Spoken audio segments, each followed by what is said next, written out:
तो ये अभी तक हमने बात की 8 रूल जो थे battery waste management draft rule 2020 में।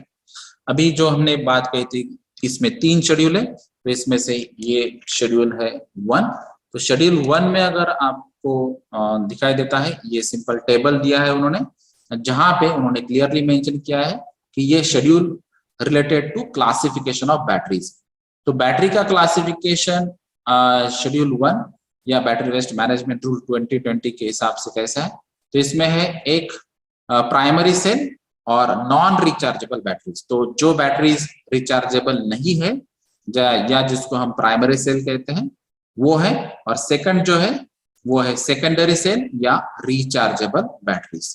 तो ये रिचार्जेबल बैटरीज का ये क्लासिफिकेशन अलग है और नॉन रिचार्जेबल बैटरीज का क्लासिफिकेशन अलग है। तो ये रिचार्जेबल और नॉन रिचार्जेबल बैटरीज में क्या आते हैं, तो जैसे अगर आपको यहाँ पे एग्जांपल्स देखना, जैसे हमने पहले ही कहा था कि डेफिनेशंस में बैटरी वेस्ट मैनेजमेंट 2020 के डेफिनेशन में रूल नंबर 3 में जो बैटरी की डेफिनेशन दी गई, तो वहां पे क्लियरली मेंशन किया है the batteries which are mention in schedule 1। तो ये सभी बैटरीज ये बैटरी कह सकते हैं हम बैटरी वेस्ट मैनेजमेंट रूल के हिसाब से और शेड्यूल 1 में लिस्टिंग के हिसाब से। तो यहाँ पे अल्कलाइन बैटरीज है, या फिर एल्यूमिनियम एयर बैटरीज है, या फिर aluminium ion battery, atomic batteries है, या फिर क्लार्क सेल से, क्रोमिक एसिड सेल से, डैनियल सेल से, dry cell, earth battery, frog battery, galvanic cell, Grove cell, या lemon battery, lithium batteries, lithium air battery, magnesium battery, mercury battery, molten salt battery, nickel. ये बहुत सारे ऐसे अलग अलग बैटरीज यहाँ पे मेंशन किए, वो है primary cell schedule 1 classification of battery के हिसाब से। सेकेंडरी जो रिचार्जेबल है उसमें फ्लो बैटरीज है, या फिर जिंक सेरेनियम है, लेड एसिड बैटरीज है, या लिथियम एयर बैटरी है, लिथियम आयन बैटरी है जो अभी हम मैक्सिमम इलेक्ट्रॉनिक गैजेट्स में यूज करते हैं और जिसको हम रेगुलरली चार्ज भी करते हैं। तो ये रिचार्जेबल कैटेगरीज वाली ये अलग अलग बैटरीज यहाँ पे मेंशन की गई। तो ये है शेड्यूल 1।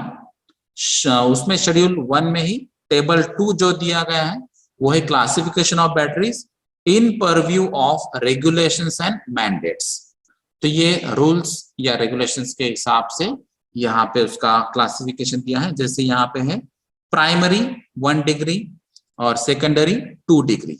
तो ये नॉन रिचार्जेबल यानी कि डिस्पोजेबल बैटरीज है और ये रिचार्जेबल बैटरीज है।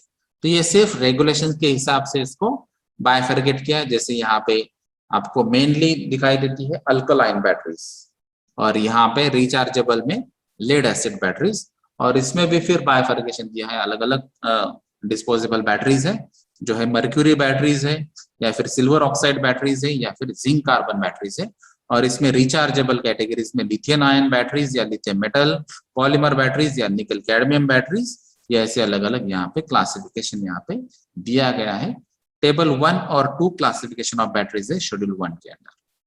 तो ये हाई एनर्जी डेंसिटीज बैटरीज जिसमें remote controls, clocks, radios, digital cameras या हैंडहेल्ड गेम्स, MP3 प्लेयर्स में यूज होती है। और जो हेवी वेट लैब बैटरीज होती है वो स्टार्टिंग या लाइटनिंग या फिर इग्निशन सिस्टम्स में होती है, या फिर ऑटोमोबाइल्स, बैकअप पावर सप्लाई, या सर्वर्स के लिए, या पर्सनल कंप्यूटर्स, टेलीफोन एक्सचेंज, या फिर जो off grid homes with inverters होते हैं, पोर्टेबल इमरजेंसी लाइट्स होते हैं, लेड एसिड बैटरीज उसमें यूज की जाती है। तो ये हाई एनर्जी डेंसिटी बैटरीज और हेवी वेट लैब बैटरीज यहाँ पे यूटिलाइज होती है। शेड्यूल 2 में जो हमने पहले ही देखा है, जो रूल में मेंशन किया था कि आपको क्रॉस सिंबल्स और व्हील बीन्स यूज करना चाहिए। तो लेबलिंग के जो गाइडलाइंस है वो लेबलिंग के गाइडलाइंस के लिए यहाँ पे ये एग्जाम्पल है।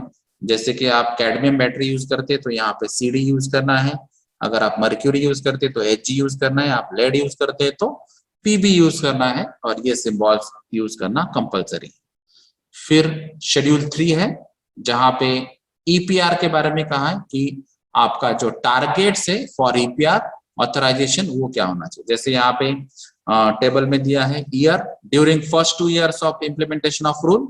तो आपके EPR के अंदर एक्सटेंडेड प्रोड्यूसर रिस्पॉन्सिबिलिटी के अंदर आपका टारगेट क्या होना चाहिए। तो ये बैटरी वेस्ट कलेक्शन का टारगेट जो होगा ये है 30% of the quantity of waste generation. तो जितना आप वेस्ट जनरेट होता है वो उसके अंदर 30% क्वांटिटी आपकी है कलेक्शन सेंटर में आनी चाहिए।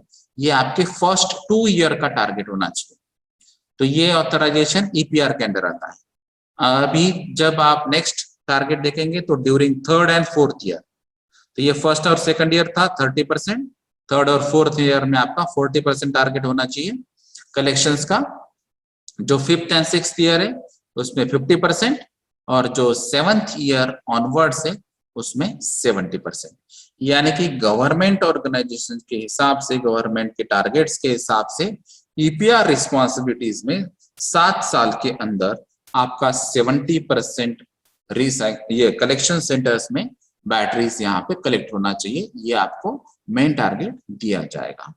तो इसीलिए यहाँ पे अलग अलग जो रिस्पॉन्सिबिलिटीज और स्पेसिफिक रिस्पॉन्सिबिलिटीज हैं वो यहाँ पे दी गई। तो जैसे यहाँ पे ये लेड एसिड बैटरीज के लिए है, फर्स्ट 2 ईयर्स में 90% और 3rd और 4th ईयर में ही 100% ऑफ द क्वांटिटी आपकी कलेक्शन सेंटर में आनी चाहिए। तो लेड एसिड बैटरीज जो है उनका डायरेक्ट टारगेट 90% और 100% ही। अभी ये थी बातें शेड्यूल 1, 2, 3 और रूल 8 और चैप्टर 4 की। तो यहाँ पे जो अलग अलग फॉर्म्स हमने बताए थे, तो ये अलग अलग फॉर्म्स यहाँ पे अभी रिव्यू में है, ड्राफ्टिंग में है, और ये जब फाइनलाइज हो जाएंगे उसके बाद में आपको फॉर्म के जो कंटेंट्स या डिटेल्स हैं उसके बारे में भी आपको जानकारी मिल जाएगी। Thank you.